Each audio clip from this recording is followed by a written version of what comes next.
ਅੱਜ ਇੱਕ ਪ੍ਰੇਮੀ ਨੇ ਜੋ ਸਮੱਸਿਆ ਦੱਸੀ ਸੀ, ਉਹ ਸਮੱਸਿਆ ਦਾ ਸਮਾਧਾਨ ਵੀ ਦੱਸਿਆ ਜਾਂਦਾ ਹੈ।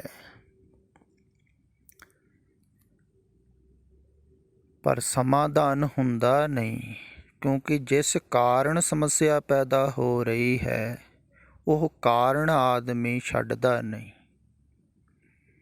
ਜਿਵੇਂ ਡਾਇਬਟੀਜ਼ ਦਾ ਰੋਗੀ ਡਾਕਟਰ ਕੋ ਦਵਾਈ ਲੈਣ ਜਾਂਦਾ ਹੈ ਤੇ ਡਾਕਟਰ ਕਹਿੰਦਾ ਤੂੰ ਮਿੱਠਾ ਛੱਡ ਦੇ, ਸ਼ੂਗਰ ਦਾ ਟੋਟਲ ਪਰਹੇਜ਼ ਕਰੇਗਾ ਤਾਂ ਇਹ ਮੇਰੀ ਦਵਾਈ ਕੰਮ ਕਰੇਗੀ। ਪਰ ਉਹ ਕਹਿੰਦਾ ਵੀ ਮੈਂ ਮਿੱਠਾ ਤੇ ਛੱਡ ਨਹੀਂ ਸਕਦਾ, ਮਿੱਠੇ ਤੋਂ ਬਗੈਰ ਮੈਂ ਰਹਿ ਹੀ ਨਹੀਂ ਸਕਦਾ।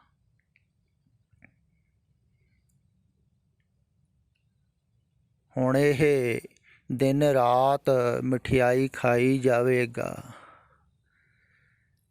ਤੇ ਦਵਾਈ ਕੰਮ ਨਹੀਂ ਕਰੇਗੀ। ਦਵਾਈ ਰੋਗ ਨੂੰ ਮਿਟਾਏਗੀ ਨਹੀਂ, ਰੋਗ ਵਧੇਗਾ, ਘਟੇਗਾ ਨਹੀਂ।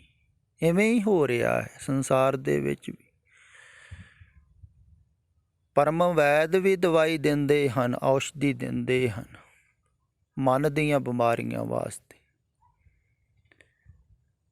ਪਰ ਲੋਕ ਪਰਹੇਜ਼ ਹੀ ਨਹੀਂ ਕਰਦੇ ਹਨ। ਜਿਵੇਂ ਇਸ ਪ੍ਰੇਮੀ ਨੇ ਕਿਹਾ ਹੈ ਨਾ, ਕਹਿੰਦਾ ਮੇਰਾ ਮਨ ਬਹੁਤ ਚੱਲਦਾ ਹੈ, ਬਹੁਤ ਹੀ ਵਿਚਾਰ ਚੱਲਦੇ ਹਨ। ਇਹਨੇ ਪਹਿਲਾਂ ਵੀ 1-2 ਦਫਾ ਮੈਨੂੰ ਇਹ ਗੱਲ ਕਹੀ ਸੀ ਵੀ ਮੈਨੂੰ ਨੀਂਦ ਵੀ ਨਹੀਂ ਆਉਂਦੀ, ਵਿਚਾਰ ਹੀ ਬਹੁਤ ਚੱਲਦੇ ਹਨ। ਤੇ ਵਿਚਾਰ ਚੱਲ ਕਿਹੜੇ ਕਾਰਨ ਰਹੇ ਹਨ ਵੀ ਇਹਦੇ ਕੁਛ ਪਰਿਵਾਰ ਦੇ ਮੈਂਬਰ ਬਾਹਰ ਗਏ ਹੋਏ ਹਨ, ਚਾਚੇ ਤਾਏ, ਤੇ ਉਹਨਾਂ ਦੀ ਜ਼ਮੀਨ ਜੋ ਪਿੱਛੇ ਸੀ ਇਹਨੇ ਖਰੀਦ ਲਈ ਹੈ ਬੈਂਕ ਦੇ ਵਿੱਚੋਂ ਲੋਨ ਲੈ ਕੇ। ਵਿਆਜੂ ਪੈਸੇ ਚੱਕ ਕੇ, ਜਿਵੇਂ ਕਹਿੰਦੇ ਹਨ ਨਾ ਪਰਿਵਾਰ ਦੇ ਮੈਂਬਰ ਰਿਸ਼ਤੇਦਾਰ ਵੀ ਆਪਣੀ ਜੱਦੀ ਪੁਸ਼ਤੀ ਜਾਇਦਾਦ ਹੈ, ਬਾਹਰ ਕਿਉਂ ਜਾਣ ਦੇਣੀ। ਇੱਦਾਂ ਇਹਨੇ ਵੀ ਸੋਚਿਆ ਹੋਵੇਗਾ। ਤੋ ਕਰਜ਼ਾ ਹੈ ਬਹੁਤ ਸਿਰ ਤੇ, ਉਹਦੀ ਟੈਨਸ਼ਨ ਹੈ। ਤੇ 1-2 ਦਫਾ ਆਏ ਬਾਹਰ ਵੀ ਜਾ ਆਇਆ, ਕੁਛ ਕਰਜ਼ਾ ਲਾਇਆ ਵੀ ਹੈ, ਪਰ ਫਿਰ ਵੀ ਕਾਫੀ ਲੋਨ ਚੱਕਿਆ ਹੋਵੇਗਾ ਤੇ ਉਹ ਕਿਸ਼ਤਾਂ ਦੇਣੀਆਂ ਪੈਂਦੀਆਂ ਹਨ। ਤੇ ਮੈਂ ਇਹਨੂੰ ਕਿਹਾ ਵੀ ਇਹ ਤਾਂ ਬਹੁਤ ਹੀ ਸੁਖਾਲਾ ਕੰਮ ਹੈ, 1-2 ਖੇਤ ਜ਼ਮੀਨ ਦੇ ਵੇਚ ਦੇ ਤੇ ਕਰਜ਼ਾ ਲੈ ਜਾਣਾ, ਤੂੰ ਸੁਰਖਰੂ ਹੋ ਜਾਏਗਾ। ਕਹਿੰਦਾ ਨਾ ਜੀ, ਤੁਸੀਂ ਕਿਰਪਾ ਕਰੋ, ਮੈਂ 1 ਚੱਕਰ ਹੋਰ ਬਾਹਰ ਲਾਵਾਂ। ਮੇਰੇ ਮਿੱਤਰ ਕਹਿੰਦੇ ਹਨ ਵੀ ਬਹੁਤ ਕੰਮ ਹੈ, ਆ ਜਾ ਤੂੰ। ਦੇਖੋ ਤੁਸੀਂ, ਆਦਮੀ ਜ਼ਮੀਨ ਦੀ ਖਾਤਰ, ਜਾਇਦਾਦ ਦੀ ਖਾਤਰ ਆਪਣੀ ਸ਼ਾਂਤੀ ਛੱਡਣ ਨੂੰ ਵੀ ਤਿਆਰ ਹੈ। ਇੱਦਾਂ ਹੀ ਕਰ ਰਹੇ ਹਨ ਸੰਸਾਰਿਕ ਲੋਕ। ਸ਼ਾਂਤੀ ਦੀ ਕੋਈ ਕੀਮਤ ਹੀ ਨਹੀਂ ਤੁਸੀਂ ਸਮਝਦੇ ਹੋ। ਫਿਰ ਜਿਹੜੀ ਸ਼ਾਂਤੀ ਨੂੰ ਤੁਸੀਂ ਛੱਡ ਰਹੇ ਹੋ, ਜਿਹੜੀ ਜਾਇਦਾਦ ਦੀ ਖਾਤਰ, ਉਹ ਜਾਇਦਾਦ ਤੇ ਤੁਹਾਨੂੰ ਮਿਲ ਜਾਵੇਗੀ ਪਰ ਨਾਲ ਅਸ਼ਾਂਤੀ ਵੀ ਮਿਲ ਰਹੀ ਹੈ। ਕਿਉਂਕਿ ਇਹ ਜਿਹੜਾ ਮਨ ਚੱਲੇਗਾ ਦਿਨ ਰਾਤ, ਵਿਚਾਰ ਚੱਲਣਗੇ, ਇਹ ਘਟਣਗੇ ਨਹੀਂ ਅੱਗੇ ਜਾ ਕੇ, ਇਹ ਵਧਣਗੇ ਹੀ। ਕਿਉਂਕਿ ਜਿਹੜਾ ਮਨ ਚੱਲ ਰਿਹਾ ਹੈ, ਚੱਲਦਾ ਚੱਲਦਾ ਹੋਰ ਚੱਲੇਗਾ, ਹੋਰ ਵਧੇਗਾ, ਵਿਚਾਰ ਵਧਣਗੇ। ਤੇ ਬੁਢੇਪੇ ਦੇ ਵਿੱਚ ਫਿਰ ਆਦਮੀ ਜਾਇਦਾਦ ਤੇ ਬਣਾ ਲੈਂਦਾ ਹੈ,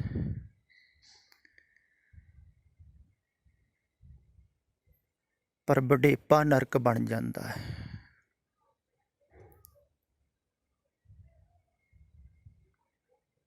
ਸੰਸਾਰਿਕ ਆਦਮੀ ਸੋਚਦਾ ਹੈ ਵੀ ਜਵਾਨੀ ਦੇ ਵਿੱਚ ਮੈਂ ਧਨ ਕਮਾ ਲੂੰਗਾ, ਪੈਸਾ ਕਮਾ ਲੂੰਗਾ, ਜਾਇਦਾਦ ਬਣਾ ਲੂੰਗਾ, ਕੋਠੀਆਂ ਬਣਾ ਲੂੰਗਾ, ਬੈਂਕ ਬੈਲੈਂਸ ਇਕੱਠਾ ਕਰ ਲੂੰਗਾ ਅਤੇ ਬੁਢਾਪੇ 'ਚ ਮੈਨੂੰ ਪਰੇਸ਼ਾਨੀ ਨਹੀਂ ਹੋਵੇਗੀ, ਕਿਉਂਕਿ ਮੇਰੇ ਕੋਲ ਸਾਰੀ ਸੁੱਖ ਸੁਵਿਧਾ ਹੋਵੇਗੀ। ਬਿਮਾਰੀ ਆਵੇਗੀ ਅਤੇ ਮੇਰੇ ਕੋਲ ਪੈਸਾ ਹੋਵੇਗਾ, ਮੈਂ ਇਲਾਜ ਕਰਾ ਸਕਦਾ।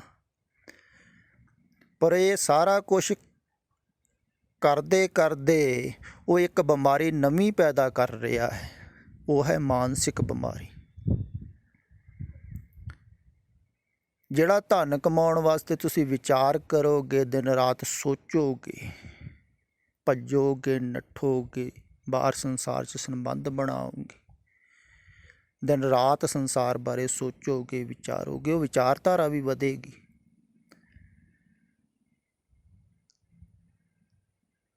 ਉਹ ਵਿਚਾਰਧਾਰਾ ਤਾਂ ਵਧੇਗੀ ਹੀ ਨਾ। ਵਿਦੇਸ਼ਾਂ 'ਚ ਲੋਕ ਇੱਦਾਂ ਹੀ ਕਰਦੇ ਹਨ। ਨੌਜਵਾਨ ਜਾਂਦੇ ਹਨ, ਪੜ੍ਹ ਲਿਖ ਕੇ ਉੱਥੇ ਕੰਮ ਕਰਦੇ, ਦਿਨ ਰਾਤ ਮਿਹਨਤਾਂ ਕਰਦੇ, ਜੋਬਾਂ ਕਰਦੇ,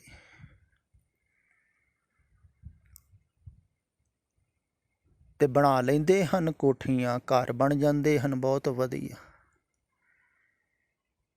ਪਰ ਸਭ ਕੁਛ ਬਣ ਜਾਂਦਾ ਹੈ, ਜ਼ਮੀਨ ਜਾਇਦਾਦ ਬਣ ਜਾਂਦੀ ਹੈ,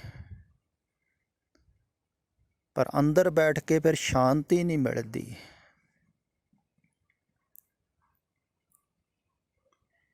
ਕਿਉਂਕਿ ਸ਼ਾਂਤੀ ਤੇ ਕਮਾਈ ਨਹੀਂ, ਜਿਹੜੀ ਚੀਜ਼ ਤੁਸੀਂ ਕਮਾਈ ਨਹੀਂ ਉਹ ਨਹੀਂ ਮਿਲਦੀ।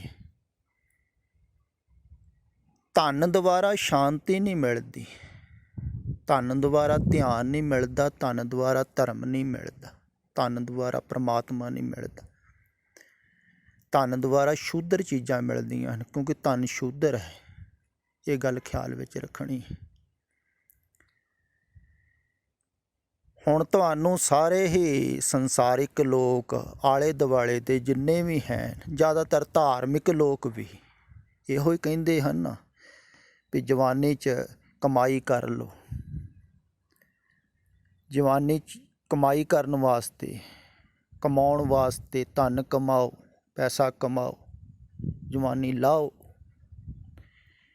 ਧੰਦੇ 'ਤੇ। ਜਿਹੜਾ ਕੋਈ ਜਵਾਨ ਕੰਮ ਨਹੀਂ ਨਾ ਕਰਦਾ ਹੈ, ਉਹਨੂੰ ਬੜਾ ਘੂਰ ਘੂਰ ਕੇ ਦੇਖਦੇ ਆ ਸੰਸਾਰੀ ਲੋਕ। ਵਿਹਲਾ ਤੁਰਿਆ ਫਿਰਦਾ, ਕੁਛ ਵੀ ਨਹੀਂ ਕਰਦਾ, ਨਿਕੰਮਾ ਹੈ ਬਿਲਕੁਲ। ਇੱਦਾਂ ਹੀ ਕਿਹਾ ਹੋਵੇਗਾ ਨਾ ਬਾਬੇ ਨਾਨਕ ਨੂੰ। ਅਤੇ ਲੋਕ ਬਹੁਤ ਮਿਹਣੇ ਮਾਰਦੇ ਹਨ, ਤਾਨੇ ਮਾਰਦੇ ਹਨ।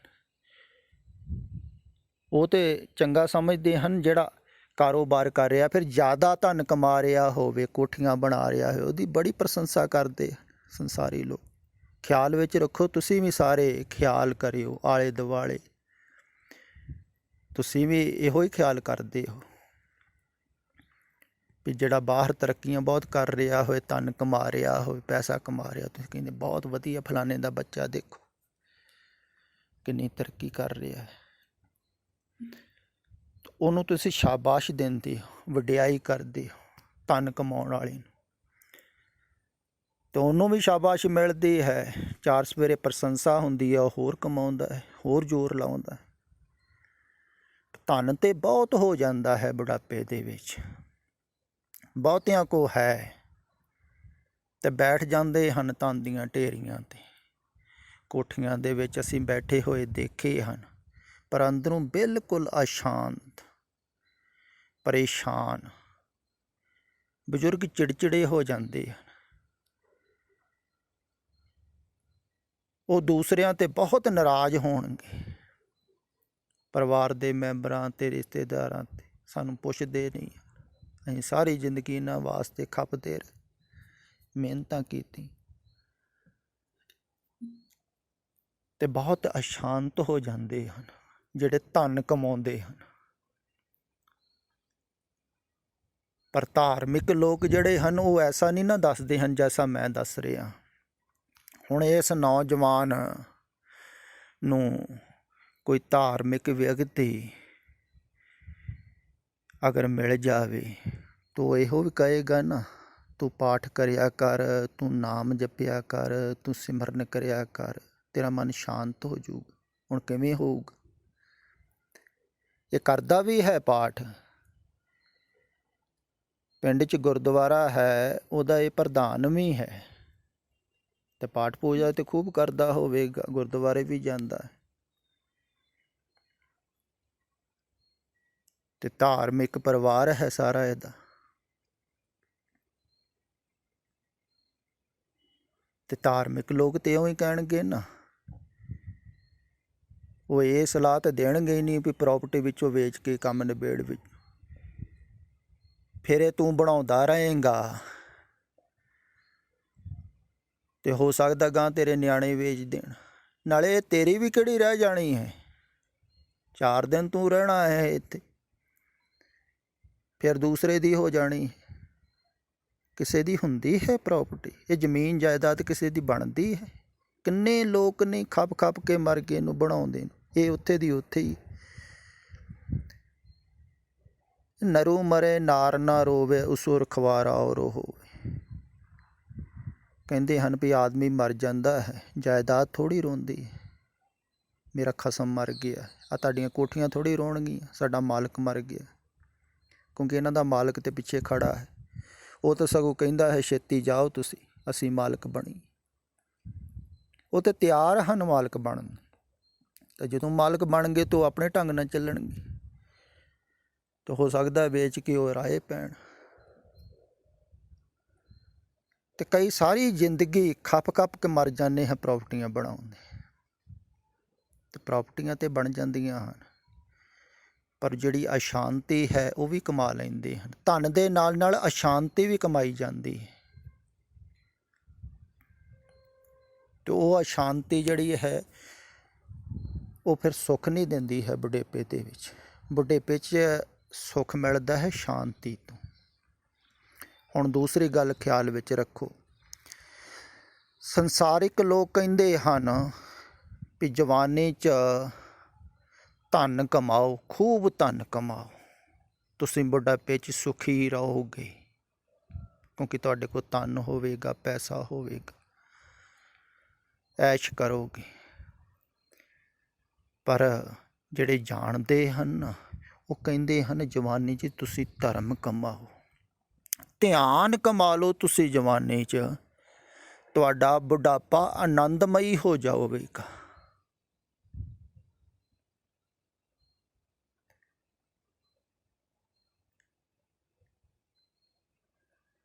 ਧਿਆਨ ਜਿਹੜਾ ਜਵਾਨੀ 'ਚ ਕਮਾਉਂਦਾ ਹੈ ਨਾ, ਫਿਰ ਗੱਲ ਇਹ ਵੀ ਖਿਆਲ ਵਿੱਚ ਰੱਖਣ ਯੋਗ ਹੈ, ਬੁਢਾਪੇ 'ਚ ਧਿਆਨ ਨਹੀਂ ਕਮਾਇਆ ਜਾਂਦਾ ਹੈ, ਧਰਮ ਨਹੀਂ ਕਮਾਇਆ ਜਾਂਦਾ ਹੈ। ਧਰਮ ਵੀ ਜਵਾਨੀ 'ਚ ਹੀ ਕਮਾਇਆ ਜਾਂਦਾ ਹੈ।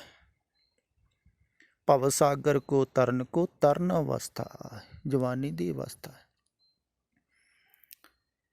ਬੁਢਾਪੇ 'ਚ ਤੇ ਇੱਕ ਖਾਲੀ ਨਹੀਂ ਟੱਪ ਹੁੰਦੀ, ਭਵ ਸਾਗਰ ਕਿਵੇਂ ਤਰੋਗੇ? ਫਿਰ ਬੁਢੇਪੇ 'ਚ ਜਾ ਕੇ ਮਨ ਹੋਰ ਵਿਚਾਰਸ਼ੀਲ ਹੋ ਜਾਂਦਾ, ਹੋਰ ਚੰਚਲ ਹੋ ਜਾਂਦਾ, ਹੋਰ ਵਿਚਾਰ ਵੱਧ ਜਾਂਦੇ, ਹੋਰ ਵਾਸ਼ਨਾ, ਮਨ ਤਕੜਾ ਹੋ ਰਿਹਾ ਦਿਨੋਂ ਦਿਨ, ਮਨ ਫਸ ਰਿਹਾ ਦਿਨੋਂ ਦਿਨ ਸੰਸਾਰ 'ਚ। ਜਿਵੇਂ ਜਿਵੇਂ ਆਦਮੀ ਧਨ ਕਮਾਉਂਦਾ, ਪੈਸਾ ਕਮਾਉਂਦਾ, ਪਿੱਛੇ ਨੂੰ ਥੋੜ੍ਹੀ ਜਾ ਰਹੇ ਤੁਸੀਂ, ਅੱਗੇ ਨੂੰ ਜਾ ਰਹੇ, ਫਿਰ ਮੁੜੋਗੇ ਕਿਵੇਂ ਬੁਢੇਪੇ 'ਚ ਜਾ ਕੇ? ਪਰ ਜਿਹੜਾ ਧਰਮ ਕਮਾਉਂਦਾ ਹੈ, ਧਿਆਨ ਕਮਾਉਂਦਾ ਹੈ ਜਵਾਨੀ 'ਚ, ਉਹ ਵਾਪਸ ਆਉਂਦਾ ਹੈ ਆਪਣੇ ਘਰ ਨੂੰ, ਅਤੇ ਜਵਾਨੀ 'ਚ ਹੀ ਧਿਆਨ ਕਮਾਇਆ ਜਾਂਦਾ ਹੈ। ਫਿਰ ਧਿਆਨ ਜਿਹੜਾ ਹੈ ਧਨ ਦੁਆਰਾ ਨਹੀਂ ਮਿਲਦਾ ਹੈ, ਕਿਸੇ ਕੀਮਤ 'ਤੇ ਨਹੀਂ ਮਿਲਦਾ ਹੈ। ਅਤੇ ਜਿਹੜਾ ਜਵਾਨੀ 'ਚ ਧਨ ਕਮਾਉਂਦਾ ਹੈ ਨਾ, ਉਹਦਾ ਬੁਢਾਪਾ ਅਤੀ ਸੁੰਦਰ ਹੋ ਜਾਂਦਾ ਹੈ, ਅਤੀ ਪਿਆਰਾ ਹੋ ਜਾਂਦਾ ਹੈ। ਐਸੇ ਅਸੀਂ ਬਜ਼ੁਰਗ ਦੇਖੇ ਹਨ।